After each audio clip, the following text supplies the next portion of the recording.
एक वक्त था जब औरतों का घर से निकलना, पढ़ना, नौकरी करना समाज में अच्छा नहीं माना जाता था। औरतों के जीवन का एक ही उद्देश्य था, घर की चार दीवारी में रहना, चूल्हा चौका करना, बच्चे पैदा करना और उन्हें संभालना। वक्त बदला, हालात बदले और औरतों की स्थिति में बदलाव आया। मम्मी कहती है मैं अच्छा पढ़ूंगी तभी तो अच्छा लड़का मिलेगा ना। आज औरतें चाहे शिक्षा हो, नौकरी हो या फिर कोई भी क्षेत्र हो, दहेज की मांग भी कम होगी और मैं पढ़ी लिखी होंगी तो ऑब्वियसली मेरे बच्चे पढ़े लिखे होंगे।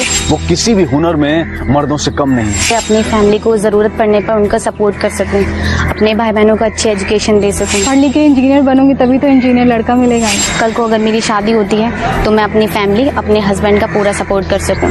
लेकिन आज भी हमारे देश के कई हिस्सों में लड़कियां या तो शिक्षा से दूर हैं या फिर उनकी शिक्षा एक अच्छा वर और घर पाने का जरिया मात्र है। आखिर क्यों?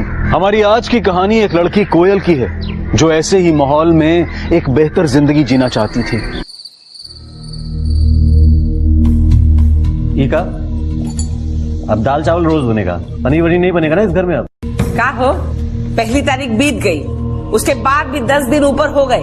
अरे हमारी हथेली में चवन्नी तक नहीं रखी तुम दोनों ने, और पनीर चाहिए का? हाँ, चुपचाप जो बनाए हो खा के उठ जाओ। अम्मा, हम भी क्या करें, अभी तक तनख्वाह ही नहीं मिली है।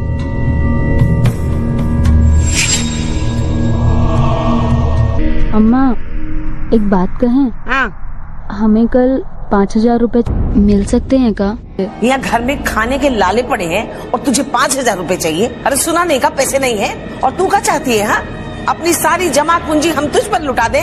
चुपचाप एक बात कान खोल के सुन ले, जितना पढ़ाए हैं उतना बहुत हो गया, बस अब और नहीं। शादी करके चुपचाप निकल जाओ इधर से।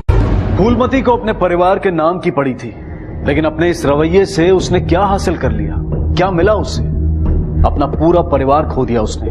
हरीश को कोयल की हत्या के जुर्म में हिरासत में लिया गया है। सूरज और अलका को नंदू की हत्या, अन्नू के अपहरण और बलात्कार में दोषी ठहराया गया है। और ये सब कुछ सिर्फ इसलिए हुआ कि फूलमती ने अपनी बहू कोयल के नए नजरिए को समझने की कभी कोशिश ही नहीं की। और अगर की होती तो शायद आज सारा परिवार खुशहाल होता।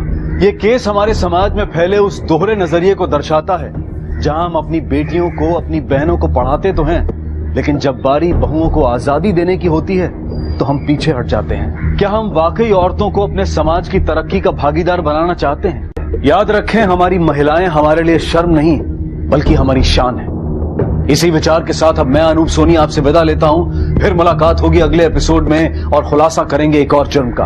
तब तक अपना और अपने परिवार का ख्याल रखें और देखते रहें क्राइम पेट्रोल डायल 100।